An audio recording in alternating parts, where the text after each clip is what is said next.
Bulan kemarin saya harus menghadiri undangan bisnis yang mengharuskan saya berangkat ke New York. Sebuah perjalanan yang melelahkan bagi saya. Mengingat Jakarta New York ditempuh bisa 24 jam.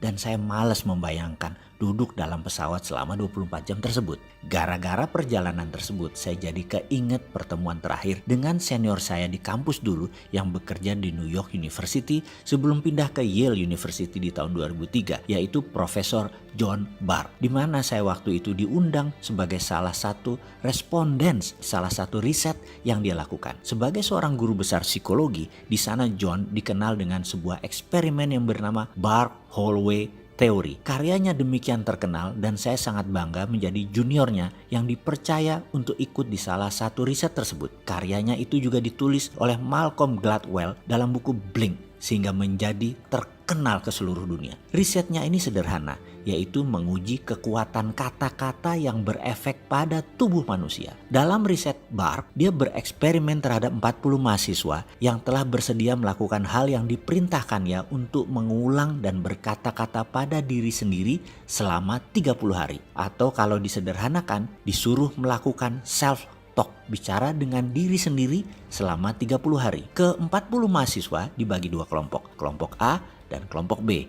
Kelompok A adalah kelompok yang selama 30 hari selalu bangun dan aktif setiap saat harus berkata pada diri sendiri hal-hal yang baik, yang positif, yang menyenangkan. Misalnya, hidup ini indah, hidup ini enak, cuaca menyenangkan, rezeki lancar, selalu sehat, Tuhan baik, pemerintah benar, kerja gampang, sehat, lucu, asik, apapun kata-katanya yang berkonotasi fun, positif, diucapkan berulang-ulang dalam hati selama 30 hari selama sadar. Kelompok B setiap hari mengatakan hal-hal yang negatif, yang sulit, yang tidak menyenangkan. Misalnya, Tuhan jahat, memang nasib susah, kerjaan sulit, zaman gila, pemerintah korup, bangsa bejat, sialan, brengsek, cari kerja susah, jalan macet, sampah di mana-mana, pemimpin tolol, malas, semua hal yang memberi kesan marah, bete, galau, semua dikatakan berulang-ulang selama 30 hari selama sadar, kecuali tidur. Di hari ke-30, mereka diperintahkan untuk datang ke kampus antara jam 10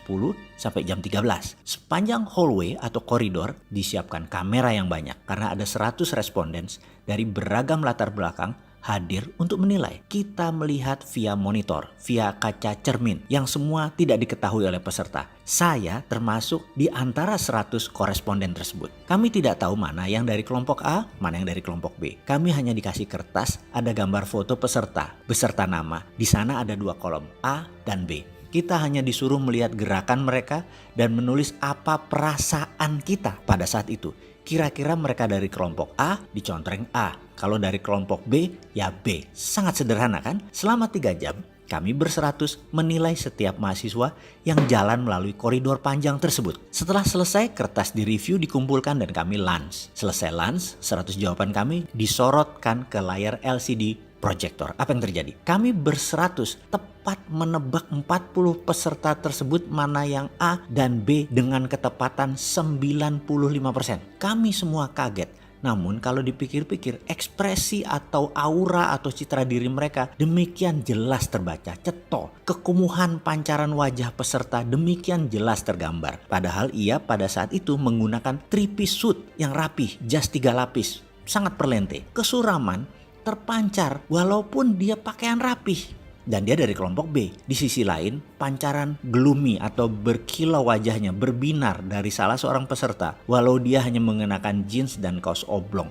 Demikian jelas terlihat sehingga mudah mengkonfirm bahwa dia dari kelompok A. Melihat ketepatan tersebut, banyak respondens bertanya apa yang terjadi. Termasuk saya sangat antusias. John menjelaskan dengan sederhana. Katanya demikian, manusia itu memiliki 1 triliun sel. Setiap hari mati kira-kira 30 miliar sel. Sehingga di hari ke-30 manusia itu berbeda dengan sel 30 hari yang lalu. Note, catatan aslinya sel itu adalah billion nano jumlahnya. Kita lanjut lagi. Dalam 30 hari, sel yang mati tersebut diganti atau tumbuh sel baru. Pada saat sel baru itu bertumbuh, sel tersebut netral sifatnya. Kita manusia bisa menulis apapun di sel ini dengan pikiran dan kata-kata. Maka kalau dalam 30 hari kita mengatakan hal-hal negatif berulang-ulang tanpa jeda, membuat tubuh kita, sel baru kita bereaksi sesuai apa database yang dituliskan, sehingga orang tersebut kumuh, butek, suram, tidak menyenangkan, dan lain sebagainya. Di sisi lain, kalau selama 30 hari ditulis database positif, hasilnya ya positif, wajahnya berbinar, kulitnya terang, ceria, auranya menyenangkan, kita menjadi ingin dekat dengan orang tersebut.